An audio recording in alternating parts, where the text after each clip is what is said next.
What's up, you guys? Sean Ross Sapp, Fightful.com. Here with a name you know. We've spoken to him multiple times. We've unfortunately spoken to his podcast partner, former tag team partner, multiple times.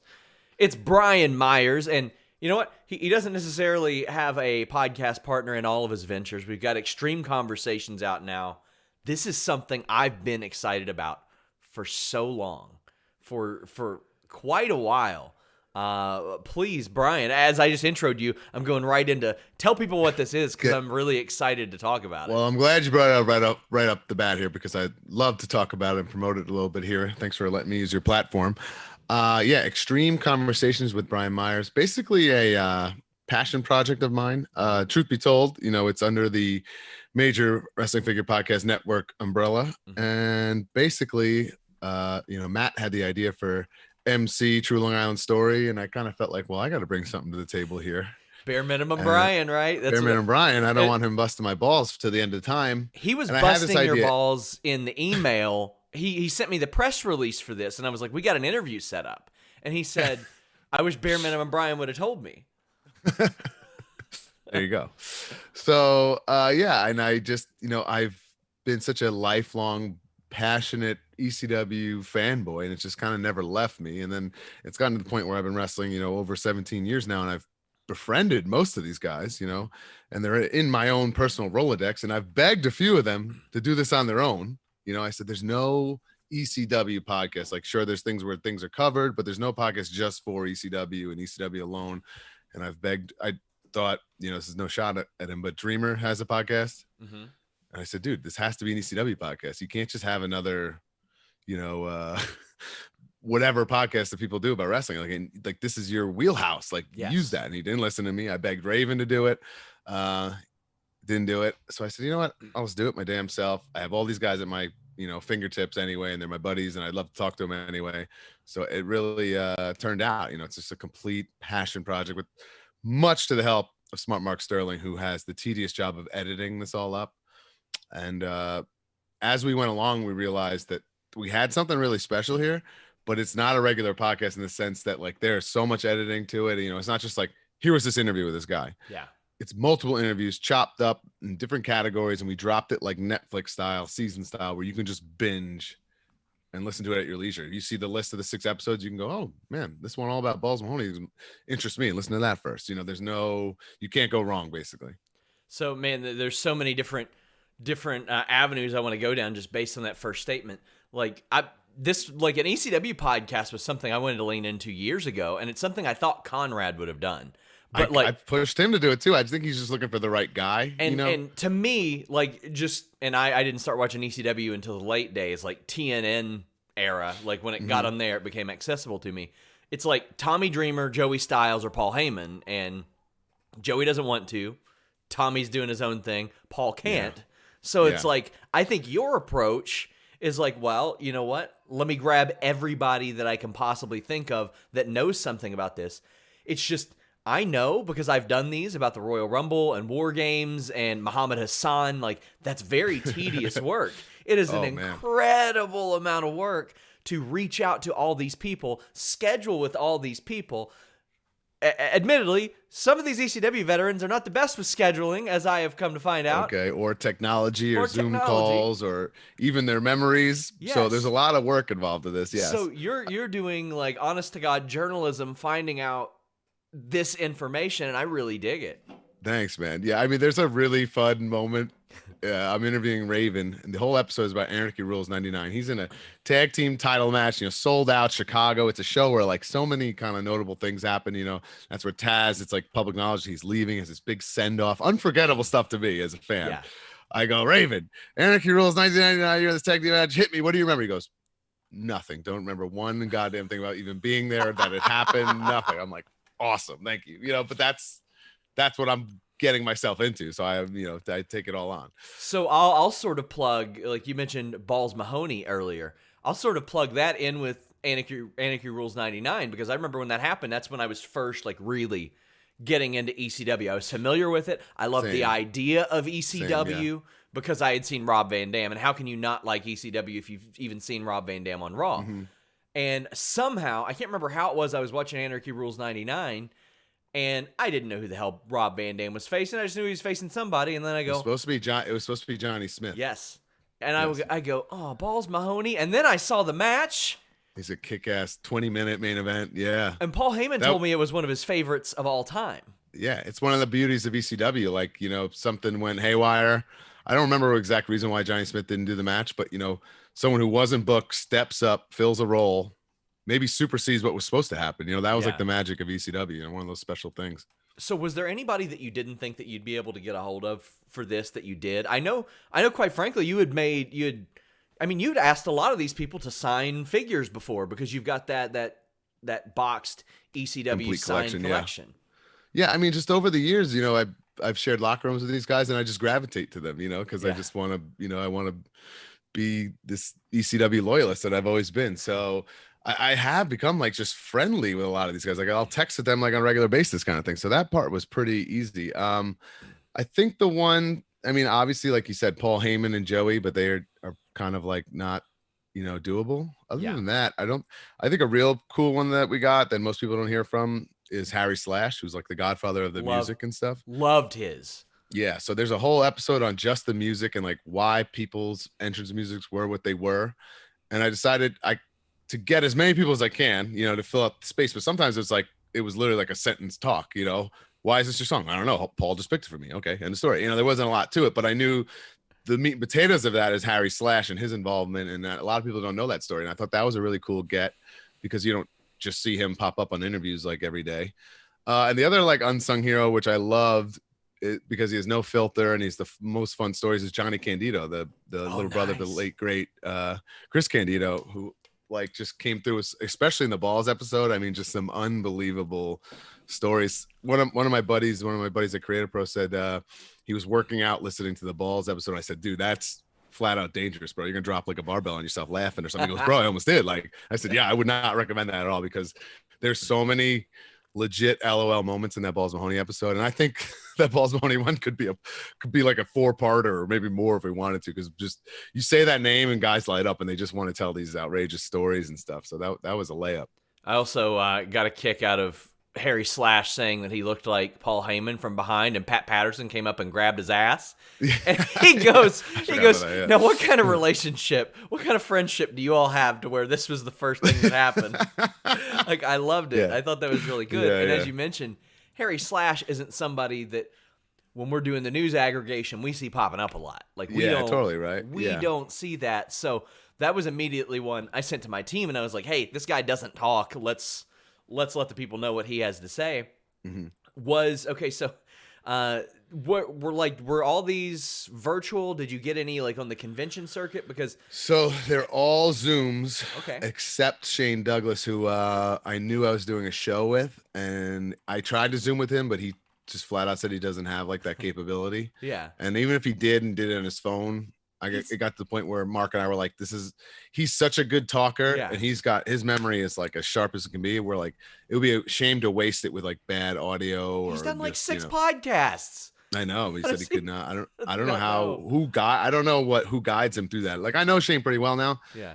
He wasn't bullshitting me. Like there's no way he's not, a technology guy. Yeah. So we brought our podcasting equipment to the show and Knockdown got a really great interview with him. Like I said, he's one of the ones that's just so sharp and a great storyteller and stuff. I could just sit and listen to him talk all day. Was there anybody that you like maybe couldn't get a hold of? Like, obviously we lost Tracy Smothers last year. And, there's obviously the, like I was thrilled to have Judge Jeff Jones on, who's a crazy busy guy who's like in the thick of it with AEW right now, working behind the scenes. But to have him on as basically, he's an ECW original, of course, but to kind of represent Mike Awesome, yes, I thought was really cool because I especially in that era, like you said, that TNN era, I freaking loved Mike Awesome.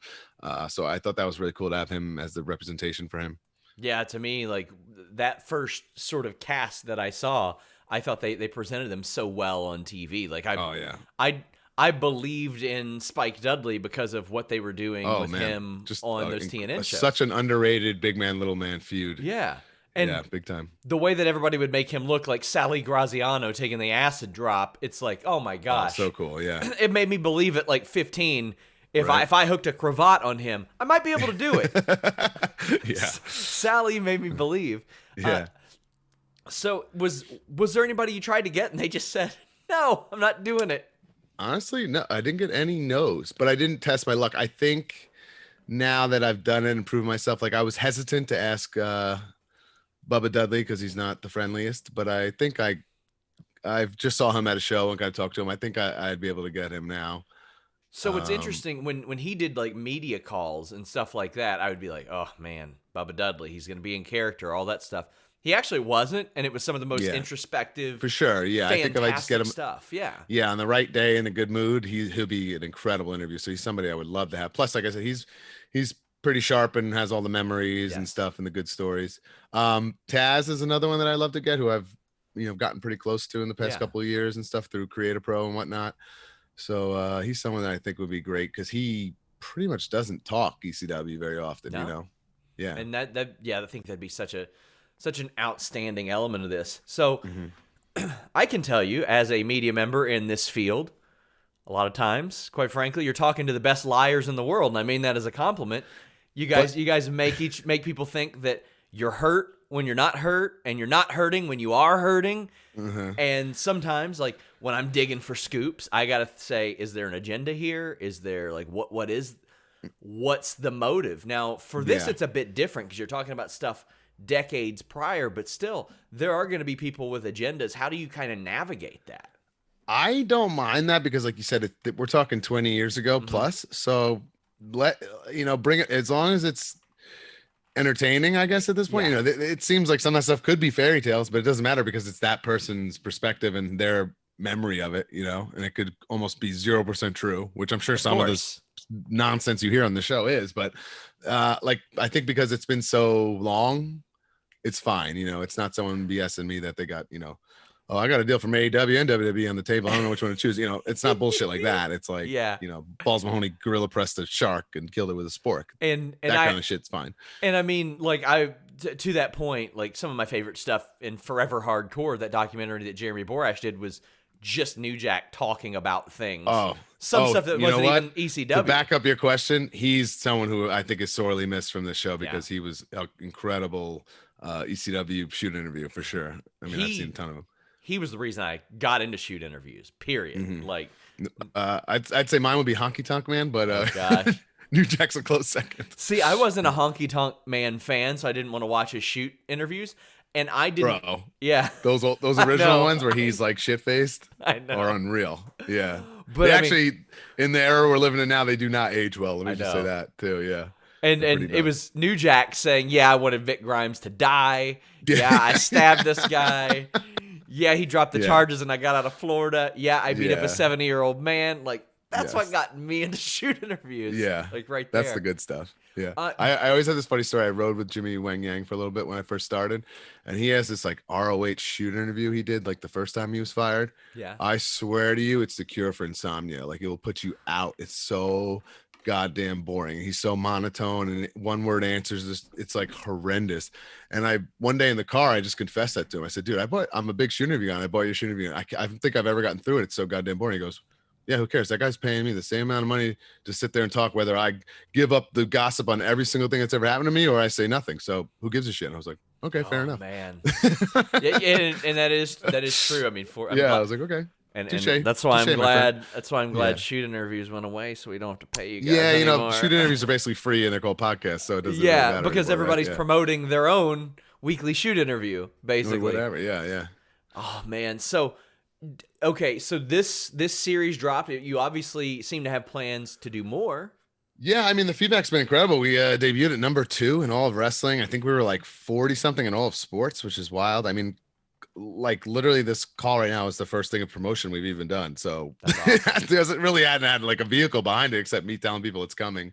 And it did take quite a long time to do, to collect the interviews, to edit it, to make decisions and stuff. I mean, at one point, one of the interviews is one of the podcasts is a tribute to Tommy Dreamer. And at one point we're like, God, are we going to get destroyed for putting this out? Even though we did this prior to that incident and all these people said all these genuine, amazing things about this guy who's helped them out for years and years and years, So it was like that put a little kind of pump to it. We had to let that fire kind of cool off. So there's been a lot of hurdles, and like I said, collecting the interviews, it was a lot, and it was all worth it, I think, to just like drop it in one day where you can binge and do your thing.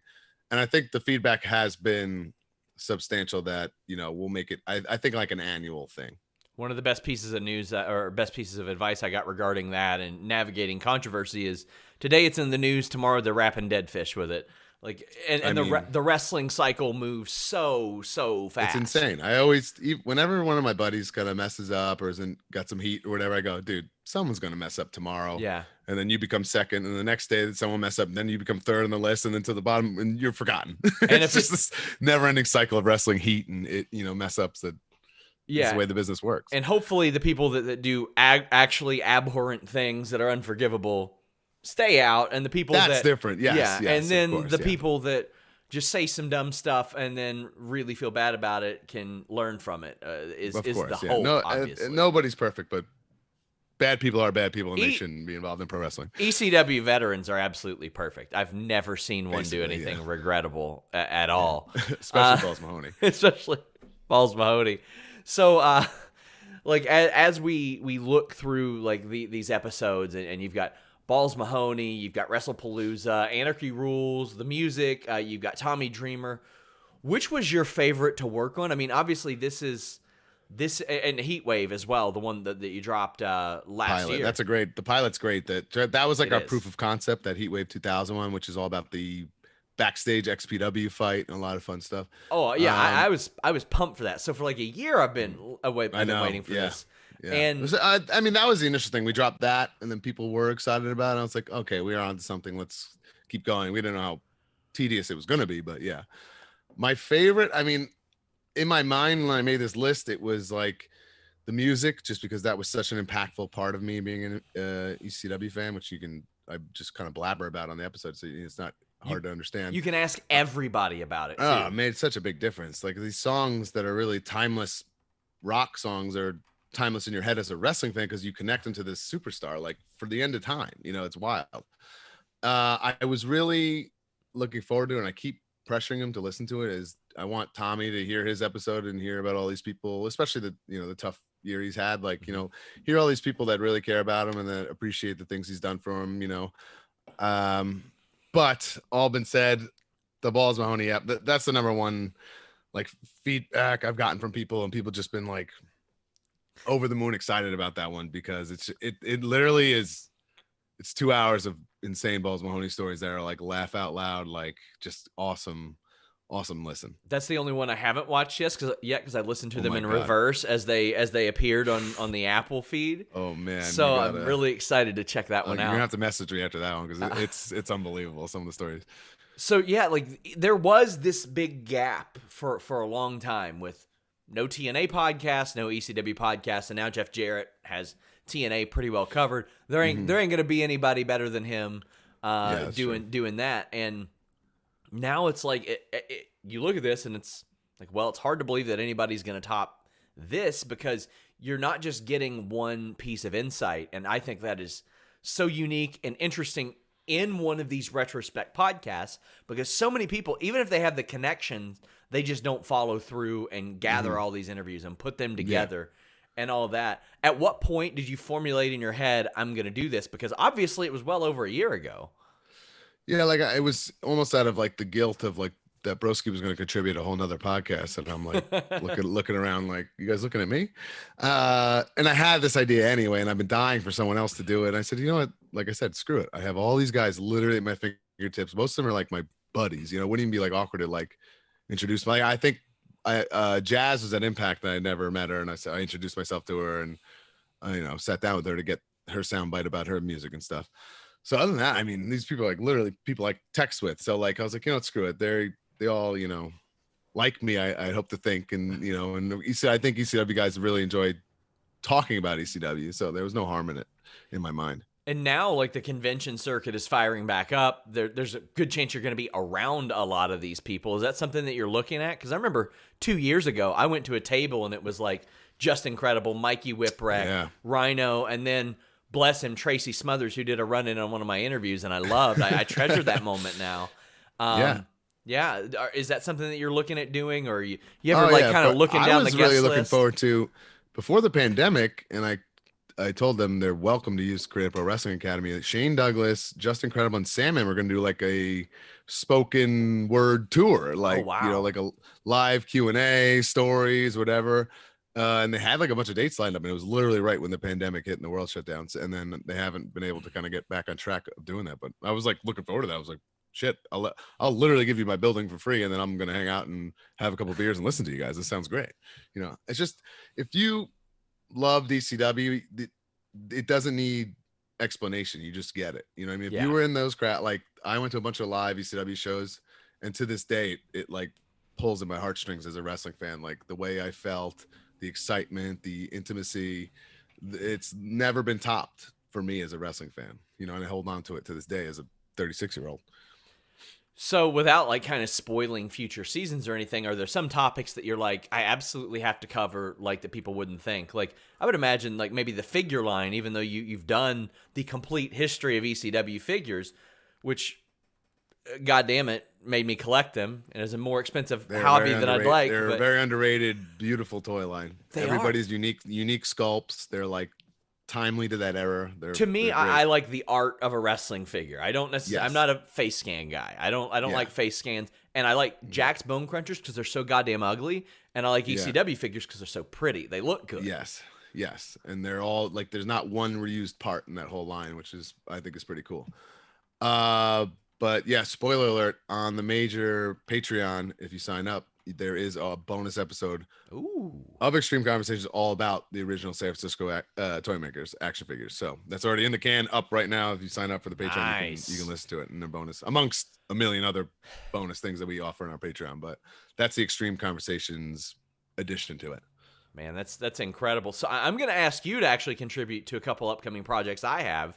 Okay. Every year I do one called, well, last year I did the first. It's called Inside the Royal Rumble. It's kind of a collection of just Royal Rumble memories and things like that. Mm-hmm. And you were a part of a few of them, especially pretty interesting one in 2018, the greatest Royal Rumble, which was God, does that even count? it was the Does that greatest count? in number. It was not the greatest in quality. Yeah, that much. they just use it like they just use it. They just use the name basically to Yes. sell a show, right? Well, they do that all the time. Every time they go to Yeah. Saudi Arabia, they do something completely arbitrary. King of the Yeah. Ring, the greatest wrestler in the world, Yeah. the World Cup, the greatest tag team ever. Mhm. And this is the greatest Royal Rumble. What do you remember about being told, hey, yeah, we're doing a 50-man Royal Rumble? I don't remember much, but I do remember the like rumors swirling, which I think let's just throw an allegedly in front of this. Were true that like the Saudis had like a list of demands, It and that's was why true. all that. It was true. That's why it's allegedly true, and that's why if you watch that thing, like every like freak-sized guy from NXT was randomly there. Like people who've never even wrestled yet were there. Yeah. Uh, Yokozuna was one of the rumors, like that they wanted Yokozuna there. I guess And- they asked for Yokozuna and Ultimate Warrior was the rumor. I told Falaba he should have went up to Scott D'Amore and been like, pay up, buddy, or I'm jumping But then ship. we had a legitimate sumo there, Yes. and I remember who spoke Japanese and not English and had never wrestled before in his life. And like Jamie Noble's like running this huge meeting, telling us what's going on. He's like, "All right," and then Sumo Brother's gonna come out there, and we're just like, and he's just standing there, has no clue what's going on, man. It was like kind of surreal to be part of. How long was that meeting? Because it's a 50-man Royal Rumble. I think they were doing it in sections. They were like, basically, when you're Okay. out, you can walk away until it got down to who was. I don't even remember who won that. Braun. Braun won it. Braun won it. Braun. I think I do a funny spot where Braun, like, I run away from him and then he beats the crap out of me on the ramp, and I had like the ramp implanted on me because it hurt so bad. So Brian Danielson was in all but 1 minute of that. Did he have to hang around for every section? No, you just kind of get your thing and scram, yeah. Because It was like this massive, like, almost like an indoor soccer field thing. We're all just standing there talking it out on. I was interested because like I don't think anybody else did more than like 34, 35 minutes, and he was in there for an hour 16, which probably was something that he wanted to do, knowing Of course, he's a him. sicko, yeah. Yeah. Oh, that's also the Titus Fall too, correct? Yes. So Which I was in Gorilla for because I come out like right after, and it was like people laughing in a way I've never seen people laugh in my life. I mean, like crippling with laughter, like wild. So, Was there any concern for his safety? Though that was like such an afterthought because obviously he was fine because Yeah. he popped right out. You know, if he was under there for a minute, I think people would have got scared. Yeah. But he didn't even give you time to be concerned. He came right back right out. So everyone just lost it. Like, no way that just happened. A couple spots after you was Great Khali, and I can't even remember who it was that had told this story, but they told me a story about how when he was in one of his early Rumbles, he didn't speak great English, and he was throwing people, and he was legitimately amazed at how far he was throwing people. And while he did it, he was like, "Fuck! Wow!" I mean, I'm sure. I mean, I've been around Khali since day one because he was a Deep South guy in like '06 or whatever, right before he debuted. And me and Broski would have to stay after practice and just get demolished by him. Oh, so no. we've known him for a long time. That you're drawing all these funny memories. So I remember during that day, because we hadn't seen him in a while, we were bullshitting with him, sitting in catering, and like the boys kind of ball busting. Yeah. And we were making fun of him that he knows like nobody's name, even though he's been around us for like 10, 15 years or whatever. Yeah. It's like, hey man, everyone's just whatever. And like, I love it. Gallows, who knows him like very well, was with him in Deep South, like wrestled him a million times. He's like, hey Khali, what? Or Dalit maybe even said to make a point, like, what's my name? He goes, Drew. And we were like, holy shit, he knows his name, whatever. And then Wyndham, Bray Wyatt tries to go, Khali, what about me? What's my real name? And he goes, Michael Hayes, man. And I mean, you talk about like a locker room pop. I mean, the boys fucking exploded. Oh, that is amazing. So yeah, getting in for a show like that, it was the first one there. I had people telling me like it was a nightmare at the time, like navigating like through the airport or whatever it was, or maybe it was just once they got out. Like, what was the process of getting from plane to venue? Because from what I understand, it was like plane to venue, venue to plane for a lot of people. They didn't sightsee or anything, but then I had other people saying that they did. So I had gone in like 2016, right when I came back in like a regular European tour style. We went there first before it became a big thing. So I had been, and I knew what I was expecting, but there's always like, oh, don't let your tattoos show and all this like crazy stuff. But then it's like not like that. Like I remember I went to like a Gold's Gym with Finn Balor, and like people had their tank tops and tats. It just wasn't as strict as it was. We were meant to like be in fear of, I guess is what I'm trying to say.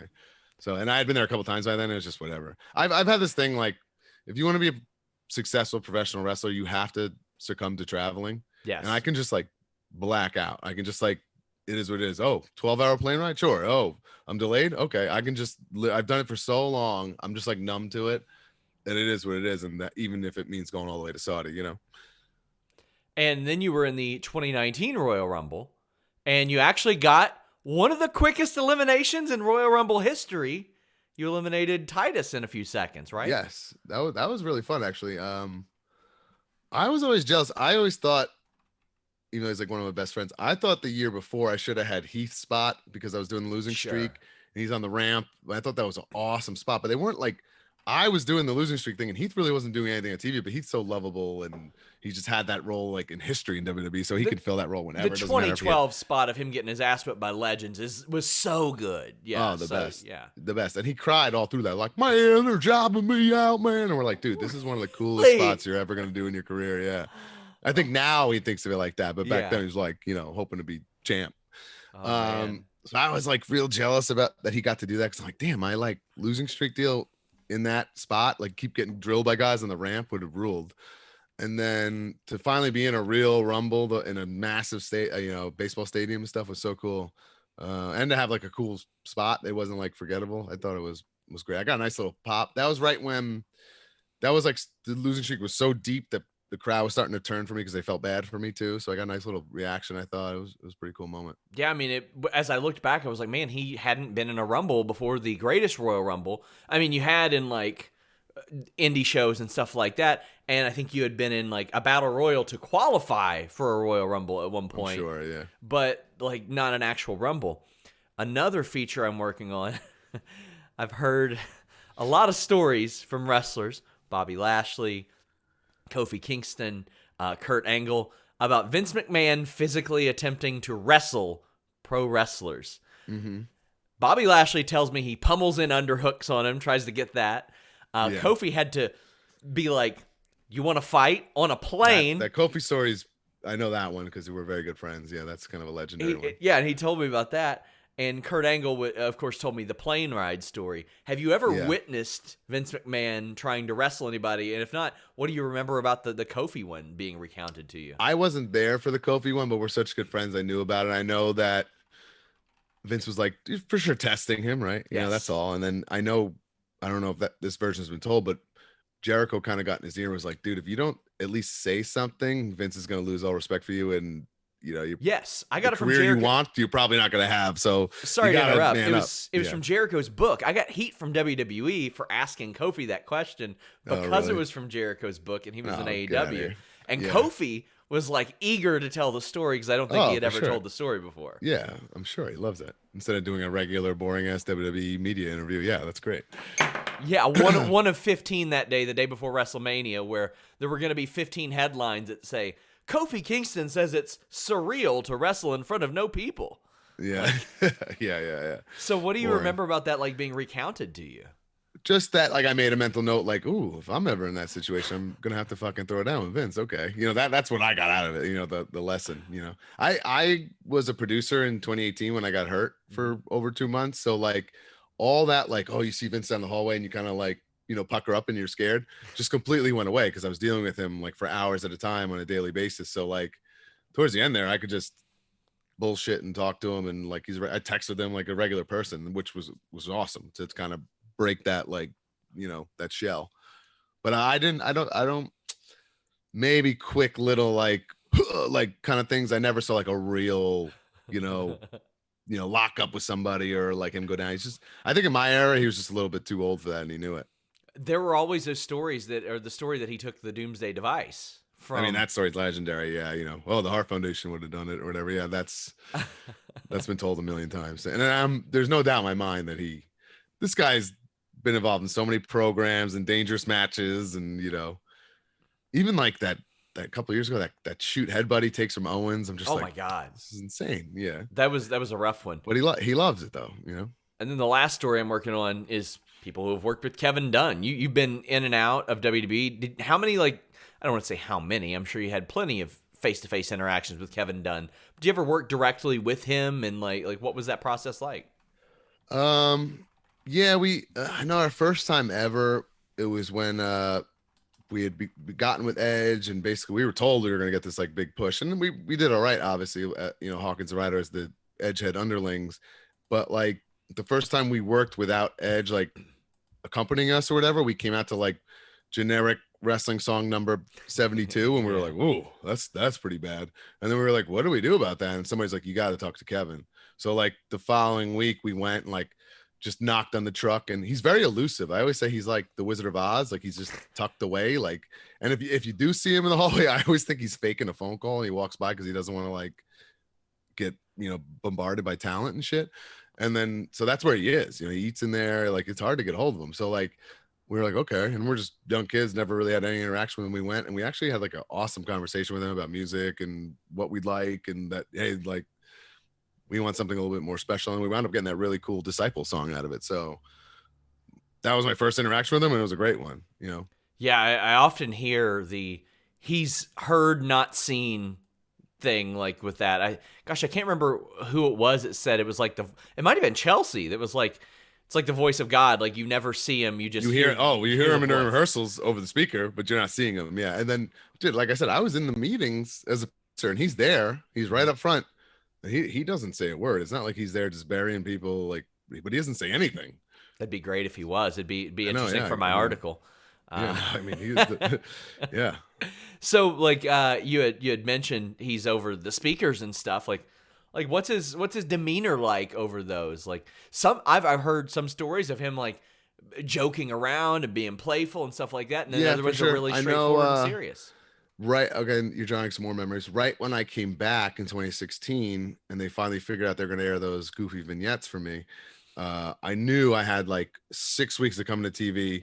You bang out those vignettes during the day, essentially, and like my day's over by like 3-4 o'clock. Sure. So I was just like looking for stuff to do and be proactive. So like I asked him if I could just hang out in the truck and watch him like produce. So I actually went in there for like an episode and watched, and that was nuts, pretty nuts. He's also a mega Baltimore sports fan. Really? And he'll have like the Ravens on or like the Orioles or whatever, and he's cutting Raw live and doing all this shit while like watching that, That's which I thought was like fascinating. an insane multitasking thing, because like my wife will ask me a question while I'm reading a text and I can't even speak, so I don't know how he's Well, live him being an editing Orioles Monday Night Raw. fan, explains the aggressive camera cuts and production Yeah. of that Oh, show. Like There's been nothing to be he's in there happy angry. about for years there. Yeah. Cut. Yeah. Oh man.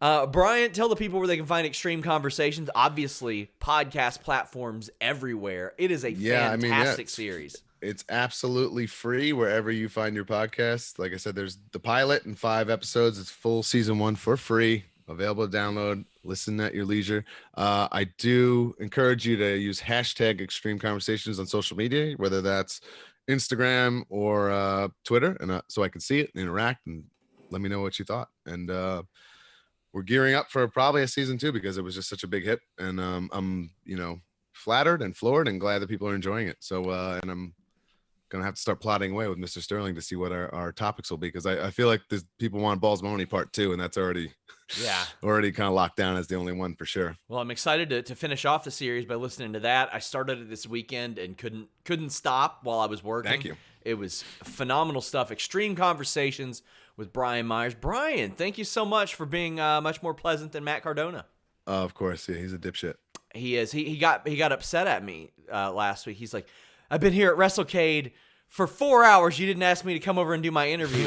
And I was like, sorry, man, I couldn't see you through Thunder Rosa's really long line in front of you. I know, it was tough to see him through that line, yeah. So there you go. But Brian Myers, thank you so much. Thanks, dude. Appreciate it. Until next time, we're out.